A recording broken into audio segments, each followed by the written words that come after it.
You are listening to Something Rather Than Nothing. Creator and host, Ken Vellante. Editor and producer, Peter Bauer.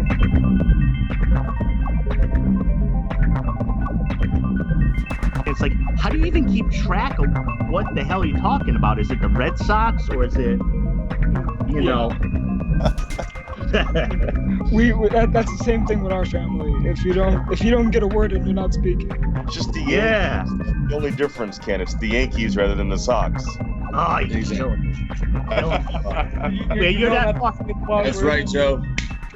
Shit. You know what? I was gonna ask about your. Wait a second before we get into things. Connecticut. So you're over more towards the west. Is that right? No, we're more east. Yeah. Red Sox on now.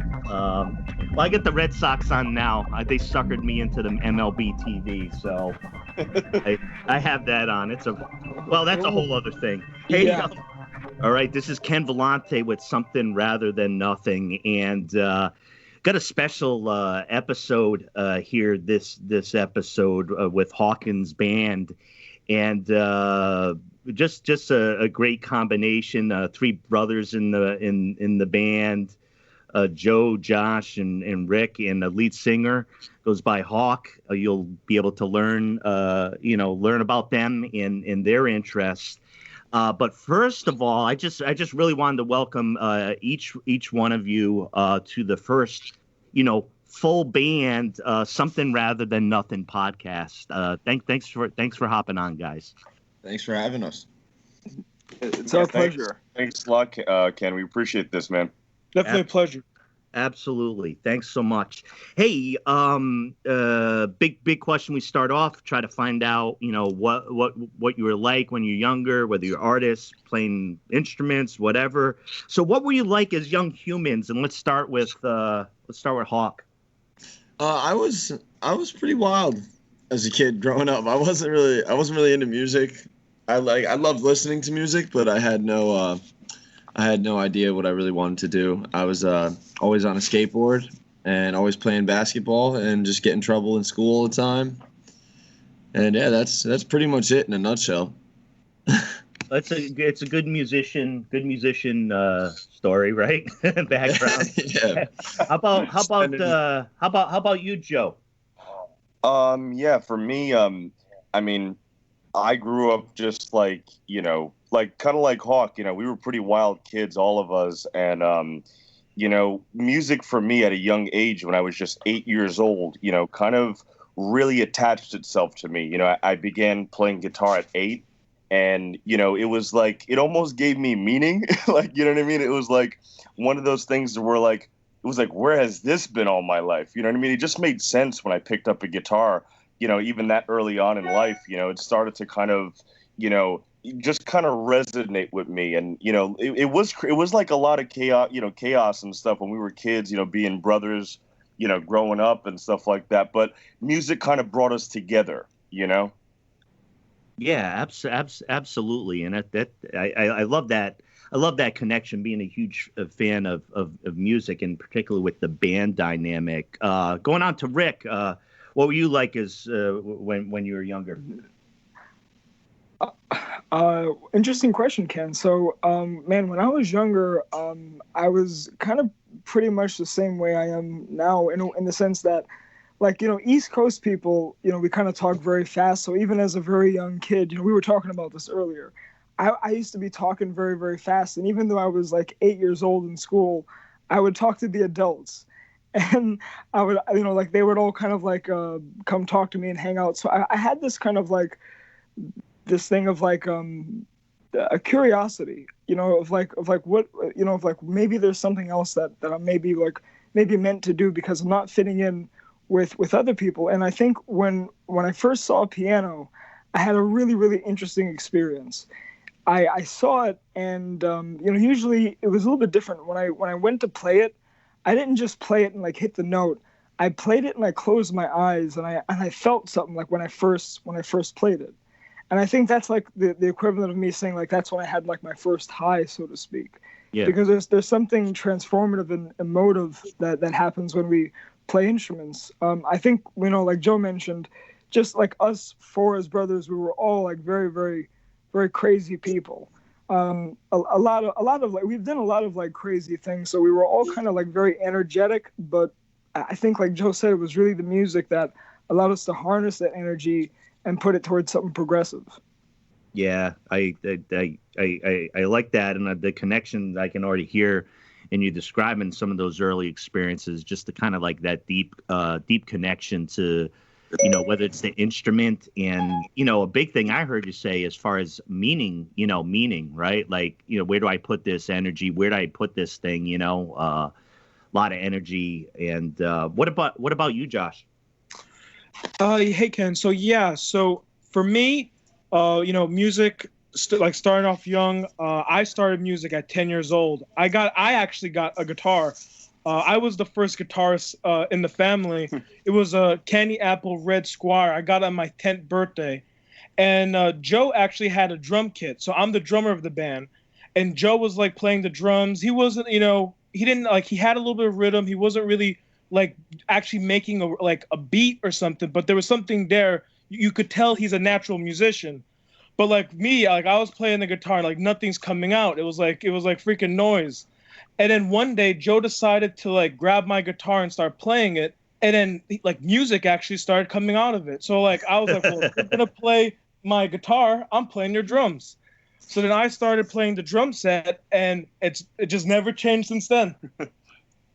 Yeah, but like overall, you know, music's just a great experience. It's what basically bonded my brothers and I together, and it's something that we once, you know, like, you know, brothers, they argue and stuff. We do too, but we always fall back to the original connection that we all have with each other, which is music. Yeah, I appreciate your answer. Hey, Joe, do you want to jump back in about, you know, your connection, you know, to the guitar? I mean, you know, all of you are very talented. You can hear it on the tight sound of the band. A lot of the energy that you talk about is certainly right there. Specifically, though, Joe, what about the guitar? What did that do for you, and why? You know, why do you feel when you started to get into it that everybody else was starting to hear things from your guitar? Well, you know, like I said, you know, I started guitar very, very early on, and you know, as a kid, it's like, I don't know, like I feel like if I was to start guitar like yesterday, I would have an entirely different understanding than I did when I was 8 years old. You know, I feel like since I was 8, it wasn't like, you know, me thinking, you know, picking up this instrument, well, I gotta be good, I gotta be this, I gotta be that. I kind of just picked it up and was able to look at it in this majestic way. You know what I mean? It was like this magical experience, and it was like, it had this like purity to it and this like rawness. You know, I didn't think too much. I just picked it up, and there was no second guessing. It was like, I'm going to try and, you know, do something with this. You know, give me this guitar, and I'm going to try and make something out of it. And I feel like it was probably just being so young and, you know, being able to see it as what it was, rather than, you know, if I was to, like I said, if I was to pick it up yesterday, maybe I would have think, well, I want to do this with it. There was no expectations and there was no high bar. So it was like the perfect time for me to learn, you know? Yeah, it seems like that just a strong natural connection. And I know when I chatted with you about that before, I mean, it's just readily apparent. And it's interesting to see the dynamic amongst you and the band members, just kind of like gravitating towards like the instrument or the role that fits naturally. Yeah. And Hawk, as far as, you know, let's talk, you know, let's stick a little bit on the band formation. I mean, how'd you run into the brothers? I mean, were they playing on the street and you happened upon them, or what was? No, I mean, kind of. So it was like, I started playing guitar when I was like 16, 17, and I started writing some songs and stuff. And then I wanted to really pick it up about a year and a half ago. So I got a little late start. these guys. But I went to a studio called RVP Studios. It doesn't exist anymore, but I went there for some singing lessons, and I was singing "Can't You See" by the Marshall Tucker Band, and Ricky heard me singing, and he waited outside. And when I come outside, he's like, "Hey man, you have an awesome voice. Like, do you want to like chat for a little bit?" And we talked, and they invited me to do a show with them. And we did a show, and then we did another show, and it went really well. And we decided to make it official. Yeah, fantastic. Great song too that you were singing. Great soul and blues in that song. I'm glad you were able to meet up with them. We have this opportunity here. Ricky, I wanted to chat with you about. I know you've dealt with some health issues, and that has all obviously impacted you personally in your life, but also the band. Did you want to chat a little bit about what that's been like, and what the experience has been like for you? Yeah, sure. I mean, it's awfully a very it's a very heavy topic to get into because of what it was. But before I do get into that, if I may, can can I elaborate on my side of the story with meeting Hawk? Absolutely. It's because it's kind of like more crazier on my side. One day I was walking in the hallway at RVP Studio, and it was really early. It was February 2nd, right? And it was one of those days where it's like really cold, and over time when you work in a studio and when you're around musicians, you sort of get used to just hearing music in the background, and it becomes sort of like just uncomfortable ambience, it's just sort of there, like when you're at Guitar Center. Sure. And I'm passing through the hallway, and something happened that really took me by surprise. For the first time in a long time, I couldn't tell if I was hearing the radio or someone's voice. And that really tricked me. I was like, that I'm not used to hearing this. So I kept trying to peek out in the door and see if it was someone just playing the radio loudly. But what I heard was, when I heard Hawk sing, he broke out of that ambience, because even like he was playing with such raw emotion. And I think that just trying to be like aware of stuff, just trying to be present, that it happened to just hit me. I wasn't even aware of it. Just him just rawly emoting in like outside of inside of the room just hit me. And I was like, all right, I'm determined to whoever this is, I had to meet them. And it was like that. So it really, really stood out to me. So having said that, to get into your question. That was really nice, Rick. Thank you. Of course. And we did make it official. We put a ring on it. Immediately. All right. And not to carry, but yeah. So I around the age of 16, I was I didn't know it, but I was going through the symptoms of a muscle disease, and gradually my body started to degrade. My muscles started to all decrease in strength, and there's muscles in odd parts of your body that you would never really think of, like your eyes, your voice, your diaphragm. So everything for me just really evaporated. And not before too long, I became bedridden. But in that time, though, I'm still praying, I'm still trusting in God, and I determined that I would walk a mile a day, even though I was bedridden. And they told me later on that was actually something that kind of like in a way saved my mobility. So yeah, just to summarize that, I did have to go through the whole routine of them telling me, like, Rick, we don't even know if we can even diagnose you because of how rare the disease you have is. It's a very, very rare illness. So after a lot of tests and all that, they basically diagnosed me, and I had to learn how to walk, talk, drink, eat, speak again.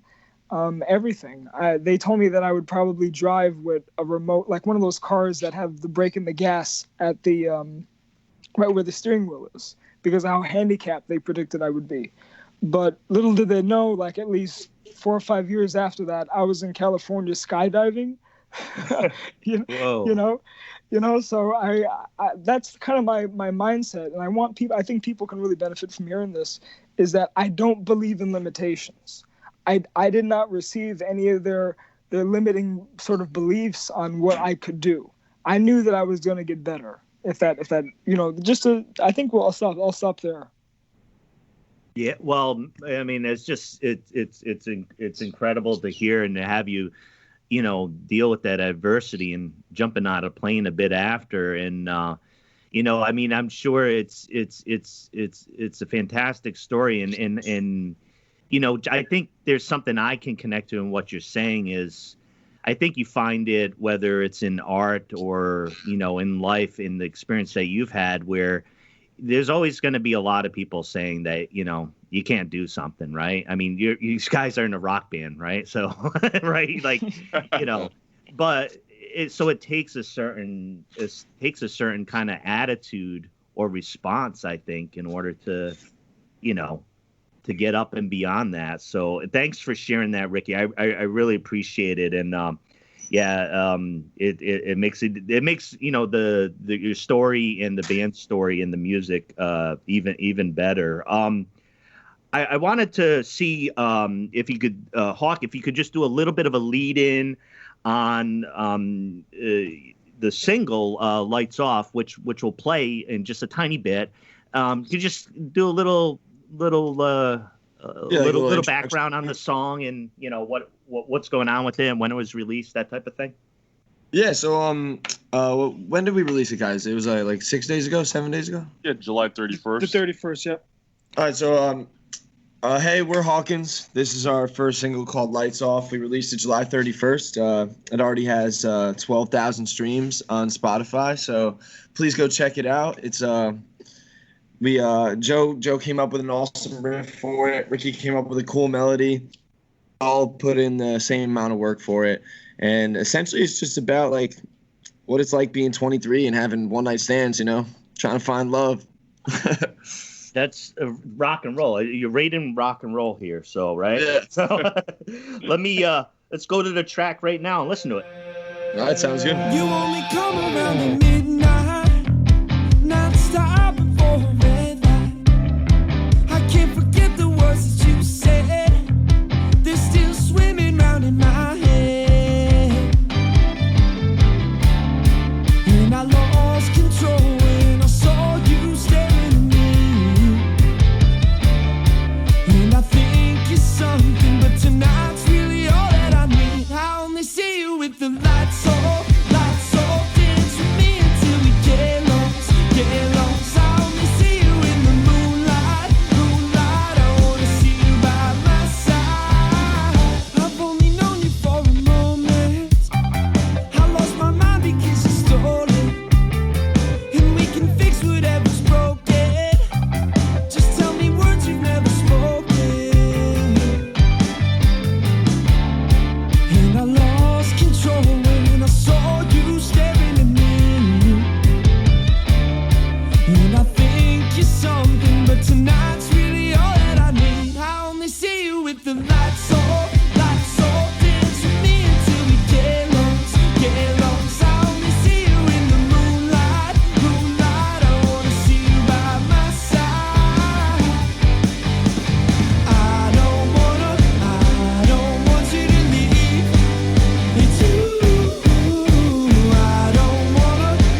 that's a banger. That is. What the heck? Anybody jump in? What's it like to release a single like that? It's a great tune. Oh man, it's exciting and very exciting. Yeah, especially with the positive feedback we've been getting. Yeah. I mean, 11,000 views or 12,000 Spotify streams in 7 days is crazy for a band's first song, in my opinion. I think that's wild. It's great to hear, and I certainly hope it continues. I sent the track to my daughter. My daughter is she's 19. She's goes to school at the University of Oregon, and she sports my podcast. But when it comes to music, it doesn't always align with her. Yeah. But you guys. Well, you're East Coast. You definitely you definitely align with it. She really enjoyed the song, and so yeah, thank you so much. And again, great. I hope a lot of great success with that. I wanted to jump to as you know, with the podcast is so a couple questions, kind of like conceptual and the ideas around you as creators. And one of those questions I wanted to start with Rick is, do you have a theory of art, or can you answer what is art? Yeah, I definitely agree with what Bob Dylan said. He said the highest aspiration of art is that it inspires and that it moves. And I think that there's a book that I've been reading called the War of Art by Stephen Pressfield, and he talks a lot about this process. And for me, just like coming in creatively, it's like the artist sort of has the canvas, the writer has a blank piece of paper, the musician has silence. So I believe that this is like my sort of philosophy behind it. When you all take it down to the very bare essentials. You have electricity. Electricity is coming into the amplifier. The amplifier is coming into a guitar and a bass. The bass is plugged into a person. The person is plugged into the soul. The soul is plugged into God, right? So there's something more that's going on. And I think that I see that in Joey's guitar playing. I think being a prodigy that he is, you just see that there's something, as a musician and someone that can understand the language, you can just see that he's speaking a language that's higher than the regular person. So I think that something magical is really going on when people play music. When there's something really going on, you're grabbing this stuff that's coming out of nothing. It's like ex nihilo in Latin, out of nothing. It's just coming out of nothing directly towards you, into you, and it's coming out of an instrument. And I think that whole process is very crazy and mysterious. And the thing is that we as a band have tried to harness that to try to tap into something to where we're able to produce amazing music consistently, and that's only through time. Dang, that's a hell of an explanation. Beautiful, Ricky. No, I love the bit of that. I've asked, obviously, it'll be around, heading towards like 50 shows, and I asked that question a lot, but I love the component of there as far as like the kind of like the emanation or the transference of energy in your description of it. Definitely a lot to think about. I love that description. What about you, Joe? What's art? Oh man, it's a big question. I'm kind of it's a little bit hard right after Ricky just went into that beautiful description, but a lot of pressure here. No, but yeah. So I think what art is like. I think it's something that's everywhere. Literally, like as a guitarist and a musician, you start to kind of see the world in a different way. After you pick up music and stuff like that, and it's kind of like I see the patterns of art everywhere. Now that I understand music, it's like, it's like you'll see the grain, the wood grain on a table or something like that, and you'll see like that's art too. It's like art is everywhere. I think it's that's the beauty of it. That's all I really have to say is that like I see art everywhere. Living, breathing things, everything, man. Yeah, thanks so much, and I love all the perspectives. Hawk. Hey, yeah. To me, art is just like art is the only thing that separates human beings from animals. I mean, I know we are animals, but art's the only thing that separates human beings from like monkeys and dogs and stuff. You know, it's like art is the only way for people to really have an outlet and show how they feel without language, you know? Yeah. Like that's really all it is for me. I mean, I think art is just a way to put emotions into objects, into paintings, into sound, you know? Yeah. Just express one's inner self throughout many different ways. Absolutely. Josh. Yeah, so like my opinion on art is like just like how music it's very close to like paint, and like it all could be, it's so crazy that like colors could express an image, an idea, and sound waves could make you feel something. That to me is just amazing how like if you put it into an image or even an abstract, you get something out of it. It becomes personal. It becomes something, it's like talking to somebody that you've never met, but they know everything about you. You know, that's how I feel like art is. It's deeper than we think, you know? Yeah, absolutely.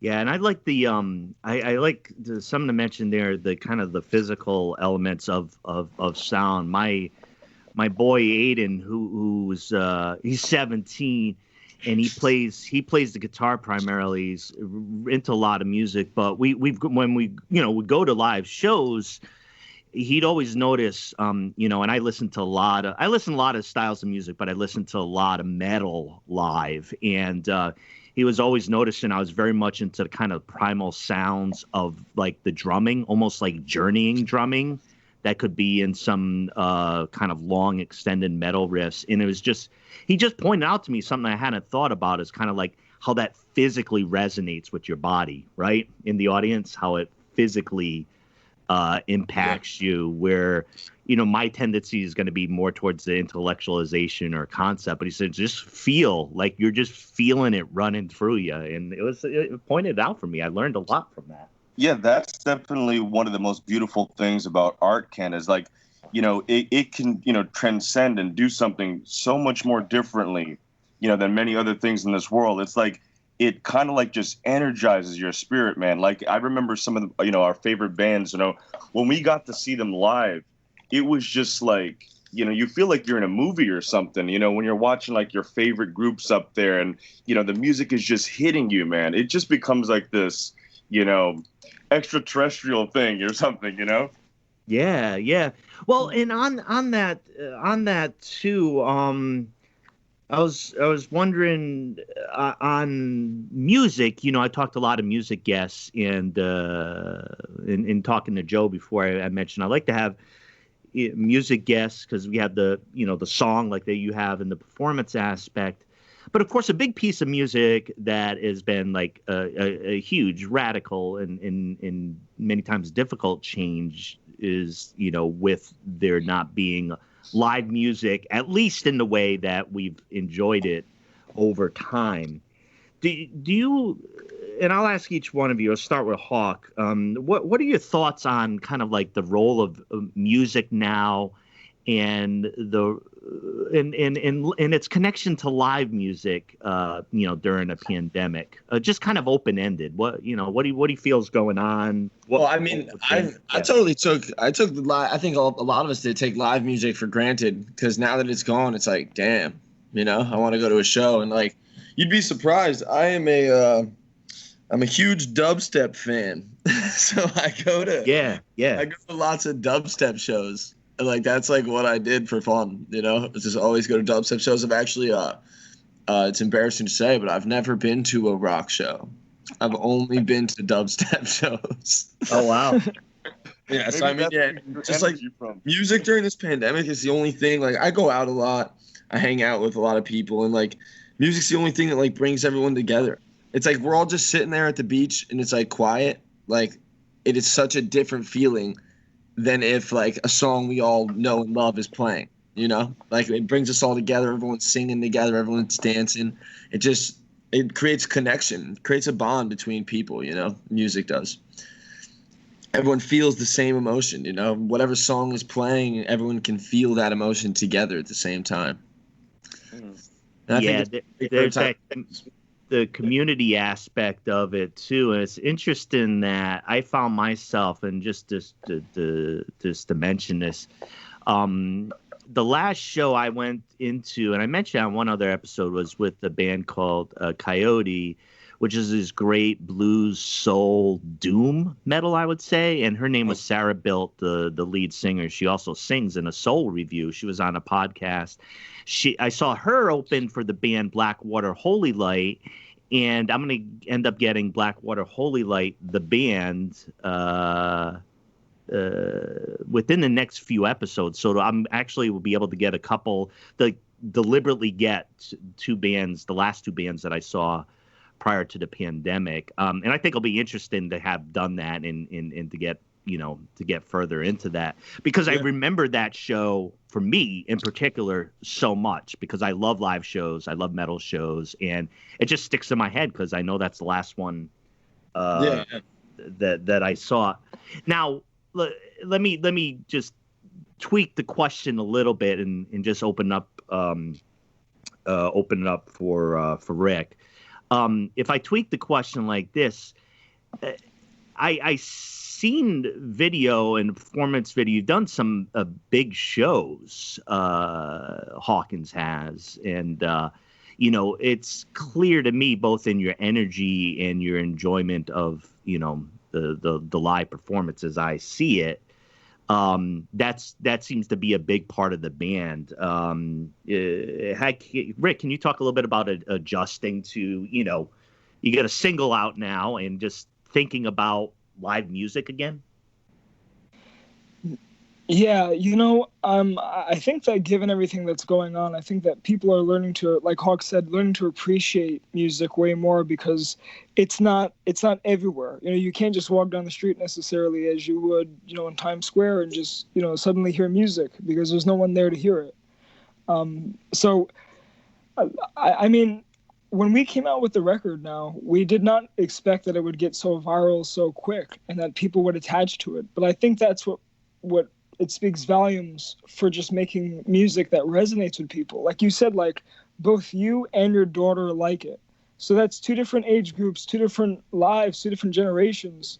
But you can both appreciate one song because there's a melody in there that really gets you. And I think, like, for a long time, Ken, like I just feel that music has been just in a really bad state where it's become overly computerized, and that people are now swapping out like talent for, looks, and just like and it goes back to this, like early on in the recording process in American recordings and in the UK, they use tape, and tape costs money. So when you came in there, if you couldn't get the vocal take or the guitar take, the drum take in one riff, one time, you were out because you're costing the studio money.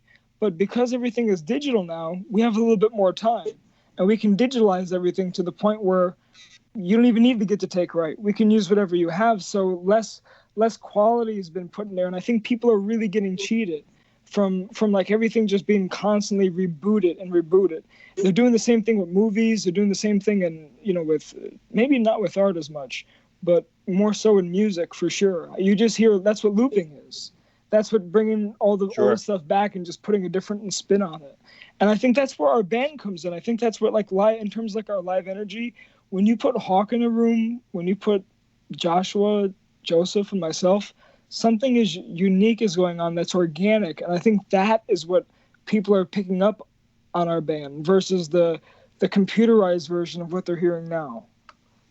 Yeah, and I could hear the energy, even there's always this thing about a studio, when you get into production and studio, some things sound more energetic, they have more vibrancy to it. It's just kind of the way that it is, and I think that comes through in the song. So maybe a sense of you're trying to capture some of that.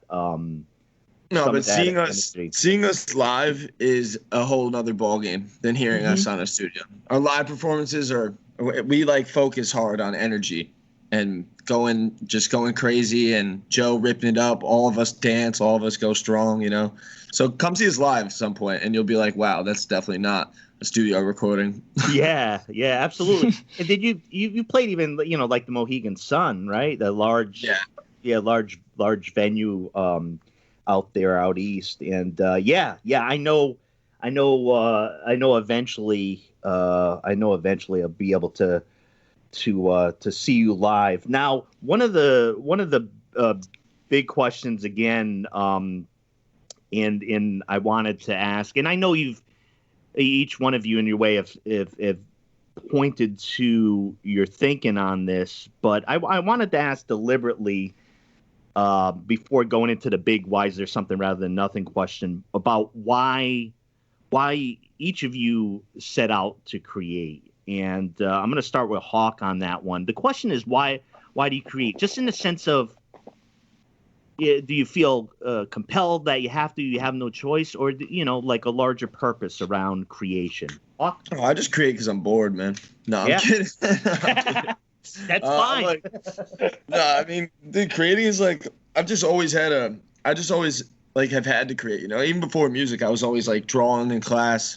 I was an awful student. I should start with that. I had to do an extra year of high school because I was just never like paying attention, just drawing, doing origami.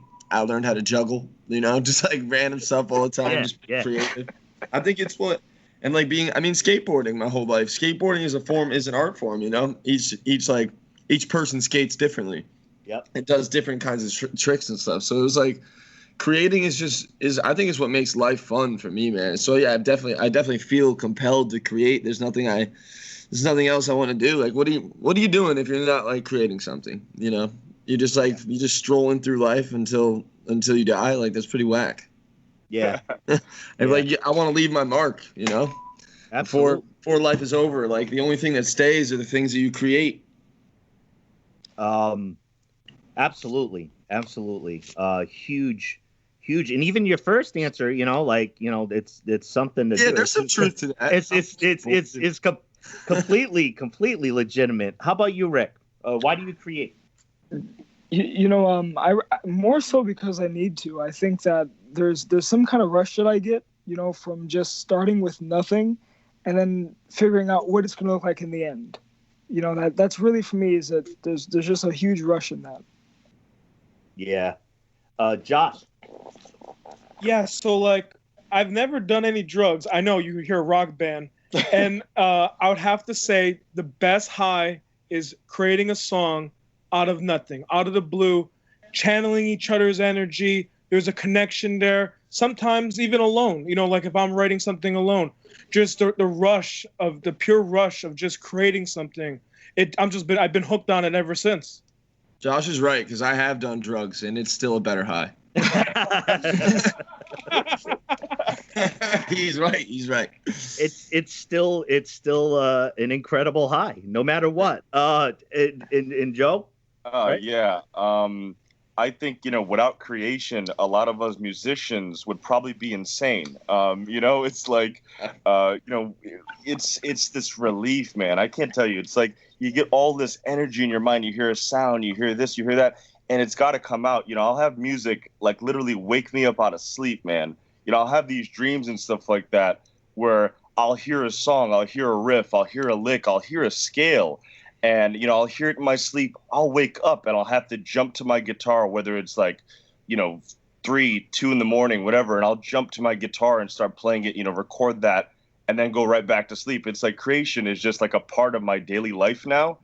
And it's just like without it, I have no clue what I would be doing. Seriously, it's just one of the most beautiful things. Like Ricky said, you know, creating something from nothing, you know, it didn't exist. Like, for example, this song Lights Off that we made, it did not exist in the world before we all came together and made it, made the tune.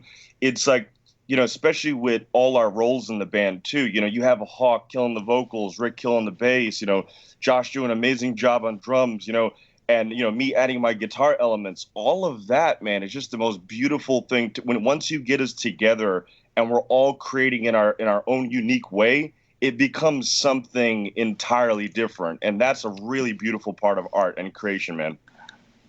Yeah, I appreciate your comments, and each of your comments around that. I think, just actively now, within in the midst of this interview, realizing that, it's great to hear the different components of some of these, questions about creating art, and to hear the different angles from the band, and it all comes out, with the same song, right? It comes out with the same, a result. And as far as the big question here is, why is there something rather than nothing? I mean, you've heard the podcast, and I know, Joe, in your answer, you just alluded to that. But I want to give you each the opportunity, just kind of to kick around the big question as well, is why is there something rather than nothing? I'll start with Ricky. Ken, I've noticed that you've always given me all the big philosophical questions. Ricky, you're the right guy for that. So it's not. I don't know, but Hawkins to talk about skateboarding, EDM, dubstep. I get like, why is there death? Why is there? Why is there? Hey, let's try. Hey, Ricky, why is there evil in the world? Yeah. Well, if I had to answer this, one of the things I love about your podcast, Ken, is because it is, it is a philosophical question, and if I'm not mistaken, that comes from the philosopher Gottfried Leibniz. Right. Leibniz, yeah. Leibniz, yes. See, Ken, you're on the right track with asking Ricky this one. I told you, man. Okay, all right. So, essentially, it deals with the nature of reality, and we know that we exist because we're self-aware, right? So we're in reality, so we're in something. So therefore, something is there rather than nothing. Nothing being nothingness. No universe. We know that through the Vilenkin theory that any universe that exists has to come in ex nihilo, out of nothing. So our universe has come out of nothing. Now, why is that? I think it's because there's some type of contingent factor on the universe coming into play.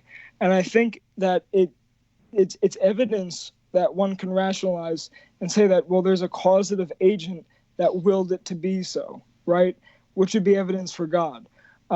There being something. Now, on an atheistic worldview where that doesn't exist, that's just it's just really a cosmic accident that just sort of happened and stormed together. So really, depending on one's worldview, you have those kind of like two sort of options to look at. Well, and thanks, Ricky. You see, and then I'll say for the rest of the guys too. Hey, I mean, great answer. There's a reason why we're asking these right off the beginning. So, I'm Ricky Frank. Welcome to my TED Talk.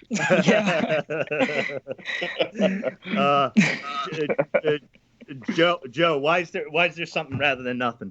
I don't know, man. I like playing guitar. No. I would say, again, like you said, I kind of alluded to it before, but like, for me, music is something that gives me that feeling of like, why is there something rather than nothing? Because I feel like us as humans, man, everyone has to have something. And whatever that something is that thing that makes you tick and makes you go on, whether you're an artist, whether you're, whether you, paint, whether you do this or that, there always has to be something to us, individually that kind of makes us tick. And for me and the guys, it's always, whether it's, Hawk skateboarding and doing music and this and that, there's always something, man. And I think for us, it's just like, once you get us together, dude, and we're playing music, it's like that harmonious feeling where it does feel like there's something there. It's like it gives you that purpose, man. Yeah, thanks. I appreciate that answer as well. What about you, Josh? Why is there something rather than nothing? So I'm not going to give an answer like Rick did. That was phenomenal. But my perspective would probably be that we are all nothing until we find that something, until we find that purpose. It could be music. It could be cooking. It could be, a mother raising her children. She gets something out of it. You create that purpose for yourself to become something versus out of nothing into no existence. You give yourself the like a moment to become something greater than you normally would be, you know? Yeah, could you imagine like what it would be like, you know, living in general without like that certain thing in your life that you do? You know what I mean? It would be really, really difficult. You know, like for us, for example, a band without music. You know, what would that be like? You know, it's just a very big thing. You know, just have a like a rock dog without a bone. Yeah. Yeah, in Hawk, ultimately, why is there something rather than nothing? To be honest, Ken, I have no idea what that question means. Hey, you know what? You know what the thing is? You know what the thing is around this question too, and it's fun, and I'm glad you mentioned that, Hawk. I mean, one of the things is if you look in the Buddhist tradition, there's certain questions like basically when you ask the questions, it's like don't bother asking. So it's like, where did the universe come in? Where there's something rather than nothing? You know, like there's questions that they say right off the bat, at least within Buddhist philosophy, they're saying, look, there isn't an answer we'll be able to show. So not that the question isn't important, but it's one of the unanswerables, you know? Oh, okay. I like that. Yeah. And so like there's aspects of this. And a matter of fact, on this very question, you know, just for discussion's sake, I was listening or reading a book by a scientist, astrophysicist, because scientists will also approach this question of like, all right, why is there anything? Like, why do we observe anything? Why do we study anything? And the scientists say that the question is posed wrong. The question actually should be, how is there something rather than nothing, rather than the why? And so I think, you know, like, I don't think like on this question, and it's a fun one to kick around. There's a great tradition of being like, nah, I don't need to answer that, or I'm not even sure if that's the right question, or you know. So it's pretty open ended, and I use it as a good prompt, and I really appreciate all your thoughts, like all of you. I mean, some great responses. What I wanted to do here at the end, and I'll just kind of like completely open it up. A big piece of this is, you know, obviously listeners were able to hear Lights Off, a new single available on Spotify primarily. But I'll let you guys talk about just ways for listeners to be able to connect with your music, whether it's you as individuals, whether it's the band as a whole. I just want to make sure the listeners know how to connect with you and to get some of your stuff. Well, first, Lights Off is available on all streaming platforms. It doesn't have to be Spotify. Yeah. But yeah, on all social medias, we are Hawkins the Band. Right, Joe? Did we fix that? Yeah. Yeah, on all social medias, we are Hawkins the Band, but we go by Hawkins. Sure. You could reach us on that anywhere if you want to hear some music. You go. Wait, Joe, are we Hawkins or Hawkins the Band on Spotify? Are we going to change it? No, we should still be Hawkins on Spotify. Yeah. Okay. Yeah, we're Hawkins. Our symbol is a little robot that I drew with a balloon, and he painted his heart on. So that's our symbol. So if you see that painting was super. Cool. I'm glad you like it. That's actually Hawk's tattoo. It comes from the tattoo that Hawk has. Incredible. Yeah, when I was I had some issues growing up, and I was in rehab at one point, and they told me to draw my depression. And when I was a kid, I was always like, I always felt like I was like, I just wanted to fit in, and I just wanted to like, I felt like I wasn't human, you know? I just felt like I was so different from everyone else. Sure. And so that was kind of like my way. I was like, I drew the robot because that's like what I felt like, and he painted his heart on us. He just wanted to be human, and I added the balloon because like just to symbolize like that it was like a child, and I got it tattooed, and now it's our band symbol. So that's pretty cool. No, thanks, guys. It's never knew that. Yeah. So we can look for that as well. The rest of the guys, anything you want to throw out there and make sure some strings for people to grab on? Yeah. I think that, you know, with our music, man, the number one thing we try to do is, we're a band for a reason, and we're here, to make music that people in this world have never heard anything like before. So, if you want to catch our music, everything catch our music online, everything we're going to be releasing, in the coming months and everything, it's all going to be stuff that, we want people to like have this immense, feeling and emotion towards. It's built for that person. If you feel lost, if you feel hurt, if you feel, like you're not good enough, this or that, or you feel happy, or you feel sad, or this, we want to cover everything, man. So we're going to give you a lot of different vibes with our upcoming music, dance music, this, that, we're going to touch on everything. So, keep a lookout for it. It's going to be really tremendous stuff. It's going to be different than what you're hearing, man. It's a very unconventional path, but, I think that, that's what we're here for. That's what, we feel like on the radio and the music that they've been releasing these days, it's just not good enough. We have a different view on it. It's just not good enough. And we're here to kind of make stuff that's really going to connect with people, but also just, be for everything, every kind of mood, every kind of environment, Besides the dubstep that's coming out, dubstep never dies. Yeah. Yeah. Well, I can definitely hear a need for it, Ken, because maybe you might have been in conversations like this, or I've heard people say this, but people say like, man, like what's up with music nowadays? Or, how come like I think that the people are longing for something musically, but no one really brings it up because like they don't want you to know that you can get something better. I mean, honestly, like some of our friends are way better musicians that, that I'll hear. I know better rappers that are out today that can out-rap people that are filling arenas, Right. There's people that we all know that are better artists. So I think people all naturally want something that is better. They just don't know where to find it. And I think when it comes to us, it's like we're super engaging. So if you want to message us in our social media, talk to us, like we're there all the time. We will talk. Yeah, we will always answer any fan, anyone that wants to talk, argue, give us some hate. I love it. Give it to us. Hate on us. Hate on us.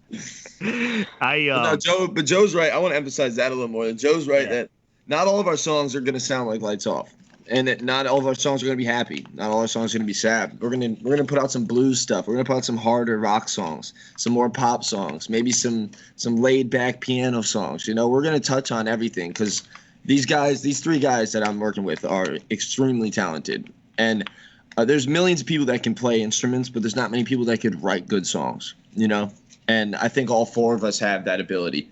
And so we want to touch on everything because we have so many influences, and I like so many genres of music. I like everything. So why stick to one thing? I know I know record companies want bands to do that and stuff, but dare I say, like, fuck them, I want to make everything. I want to make whatever I want, Absolutely. I think especially with the age we're in, man, back in like the early 2000s, you had to only do pop, or you're only the pop R&B guy, or you're only this, or you're only that. They would corner you into a genre. Yeah, now we're in like the age where everything. Everybody's listening to everything. Everyone is listening to everything. And you'll find like influences of everything.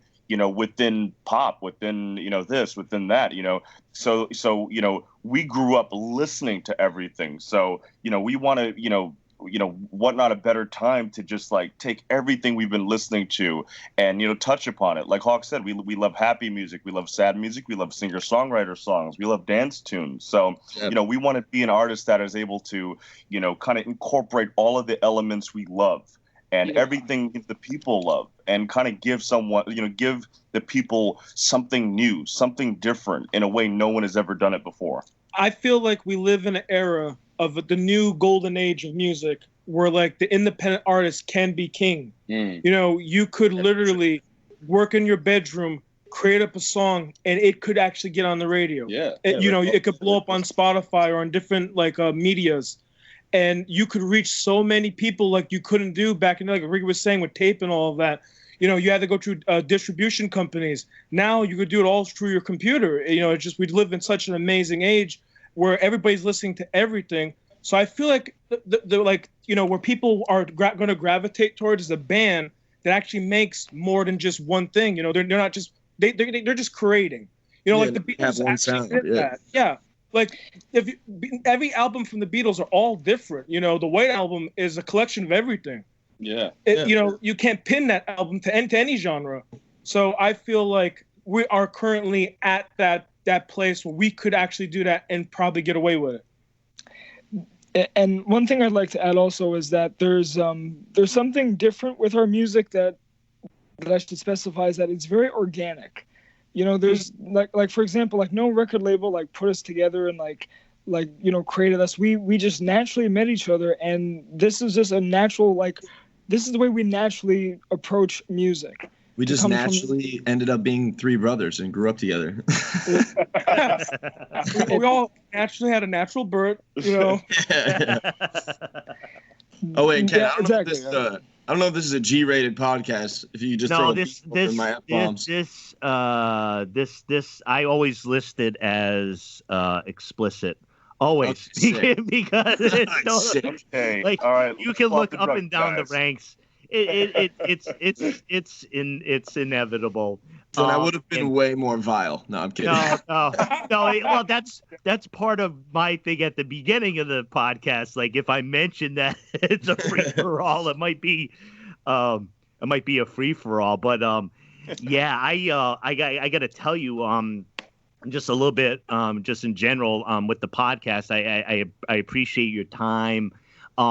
And basically the whole group, I imagine, you know, for your side, it's a little bit intimidating. For me, it's, you know, it is a great flow. It's a great new experience for me. And interestingly enough, you know, I had mentioned a couple, I'm heading towards 50 episodes, and a couple bands, metal bands, Blackwater, Holy Light, the band will be on here. So that'll happen. And then also, a band, Dirty Princess, which is one of the band members of Blackwater Holy Light, will also be on. So it's kind of cool to kind of like to have this eclectic connection, but also you'll probably hear 2 or 3 episodes in a row that are, you know, music band focused. And well, thanks Hawkins. Thanks for kicking that off.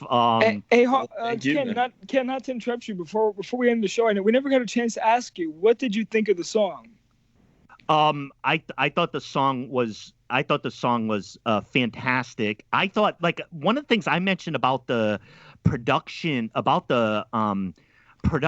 it, for me, when I first listened to it, and I don't know what this is, you guys are the expert on this, but it had that live feel, like the energy that you talk about that you put into it is like right there. The guitar was totally crisp, like the instruments. I mean, it's a great song, and it's got a hook, right? So that, I think that's why you got like that initial interest. If people are exposed to it and they hear it, it's just a great song. It's got a great vibe to it, and yeah, I think that's what people are picking up on. And thank you, Ken. Yeah, thank you. I'm glad you like it. And I hear all the different styles that you got going on. I like that, you know, myself. You know, I'm old enough where I grew up listening to rap, right? Like, so I'm 10 years old, and like rap is just coming around. I grew up outside of Providence, Rhode Island, and that's all I listened to. And then, you know, in high school, then it's like industrial, metal, then classics. You know, you end up going back in time to some of the classics much later, because, you know, when you're younger, it's like, you know, rap had this element of being transgressive, and, you know, obviously industrial and metal. So yeah. I definitely love the mix of music, the mix of styles, and I'm very interested to see what you guys can do to bring those elements in, because as the little amount that I've heard, but in combination with talking to you, I can hear how that stuff is going to come out. Like, I can hear those threads in your music, and it's going to be a lot of fun to listen to. Awesome. Yeah, stay tuned, man. We got some awesome songs coming that we're writing right now. All right. Again, deep thanks from the Something Rather Than Nothing podcast to Hawkins, the band. Just a great discussion. Look forward to obviously chatting with you guys again. And deep thanks for joining the program. And another great wish for incredible success and the attention that's been placed on your new release. Thank you so much. Thank man. you so much, man. We appreciate that, Ken, and it's been a pleasure to be on, man, and speaking with you about art and music and everything in between, dude. Yeah, great questions. Awesome questions. Yeah. Absolutely. Yeah, Ken, you're a fantastic interviewer, and it means the world for us, man, if you'd have us on the show, dude. And you it's like you can't really engage many people as intellectually as we could use. So that you're just as crazy as us almost. I like that. That's probably the highest compliment I've gotten towards 50. Just as crazy as I'm down. I'm down with that. I feel comfortable in that, and I appreciate it so much. Hawkins band, very much looking forward to talking to you all again, and have a great day. Yeah, you have a great day too. You too. When we blow up, we're gonna give you some money for having us on the podcast, right? You're blowing up right now. I'll send the invoice. Sounds good. It's all right now. Have a great day. You too, man. Have a good one, man. Thank you.